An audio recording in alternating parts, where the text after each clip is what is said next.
रात के करीब 12 बज रहे थे। नेहा हॉस्टल के कमरे में अकेली थी। उसकी रूममेट छुट्टी पर गई थी। बाहर बारिश हो रही थी और कमरे की ट्यूबलाइट बीच बीच में झपक रही थी। नेहा किताब पढ़ते हुए बोर हो गई तो उसने सामने लगे आईने में खुद को देखने लगी। तभी उसने देखा, आईने में उसका प्रतिबिंब धीरे धीरे मुस्कुरा रहा था, जबकि नेहा खुद मुस्कुरा नहीं रही थी।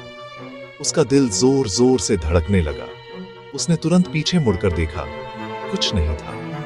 जब उसने दोबारा आईने में देखा तो आईने के भीतर की नेहा ने अपना हाथ उठाकर कांच पर थपकी दी और अगले ही पल आईने में दरार पड़ गई। डर के मारे नेहा पीछे हट गई, लेकिन अचानक लाइट चली गई। अंधेरे में उसे किसी के फुसफुसाने की आवाज आई। अब मैं बाहर आ गई हूँ। अगली सुबह हॉस्टल में सब हैरान थे। नेहा का कमरा अंदर से बंद था और आईना पूरी तरह टूटा हुआ, पर नेहा कहीं नहीं थी।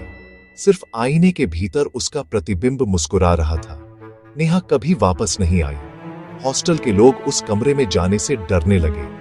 हर बार जो नया छात्र उस कमरे में आता, उसे आईने में नेहा का मुस्कुराता हुआ प्रतिबिंब दिखता।